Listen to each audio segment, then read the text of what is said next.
सभी को मेरा जय जिनेंद्र। आइए आज हम श्लोक संख्या 3 का उच्चारण और अर्थ सीखते हैं। इससे पहले हम मंगलाचरण करेंगे। नमो अरिहंताणम नमो सिद्धाणम नमो आयरियाणम नमो वज्रायाणम नमो लोए सब साहूणम।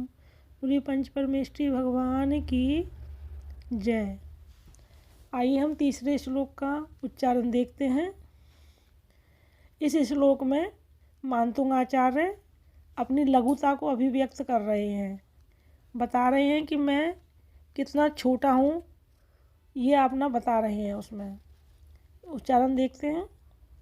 बुद्ध्या विनापि विबुधार्चित पाद पीठ स्तोतुम समुद्यत मतिर विगत। इसमें रेव को मतिर बोलेंगे, ऐसे मतिर विगत। त्रपो हम बालम विहाय जल संस्थित बिंदु बिंब मन्य का इच्छति जन है सहसा ग्रहीतुम। फिर से देखते हैं। बुद्ध्या विनापि विबुधार्चित पाद पीठ स्तोतुम समुद्यत मतिर विगत त्रपोहम बालम विहाय जल संस्थित बिंदु बिंब मन्य के इच्छति जन सहसा ग्रहीतुम। आइए अब हम इनके शब्द अर्थ देखते हैं। विबुधार्चित, विबुध यानी कि देवों के द्वारा, अर्चित यानी कि पूजित हैं। पादपीठ पैरों के रखने की चौकी, सिंहासन आदि जिनके ऐसे वो जिनेश यानी कि वो जिनेंद्र भगवान जो देवों के द्वारा भी पूजित हैं। विगत त्रप, त्रप विगत त्रप कैसे हुआ कि त्रपो हम का त्रप लिया, ओ की मात्रा जब हटती है तो विसर्ग आ जाते हैं।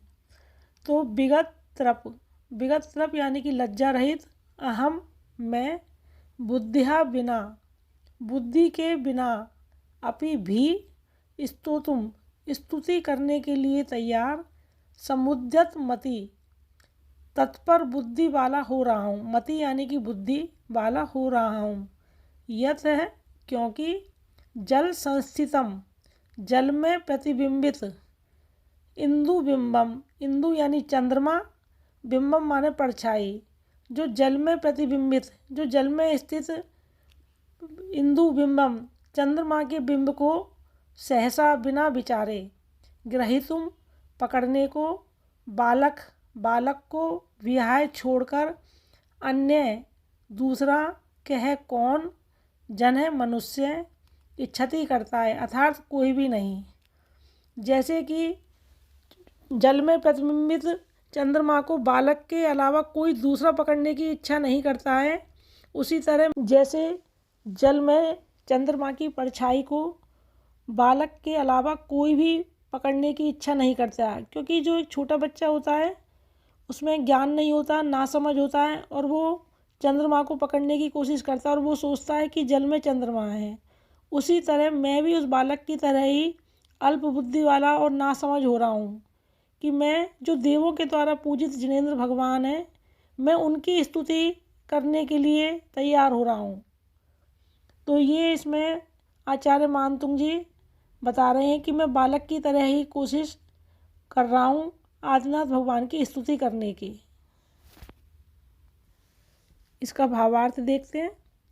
हे देवों द्वारा पूजित जिनेश्वर, जिस प्रकार जल में प्रतिबिंबित चंद्रबिंब को पकड़ना असंभव होते हुए भी नासमझ बालक उसे पकड़ने का प्रयास करता है, उसी प्रकार मैं अत्यंत अल्पबुद्धि होते हुए भी आप जैसे महामहिम की स्तुति करने का प्रयास कर रहा हूँ। क्या मेरी यह धृष्टता नहीं है?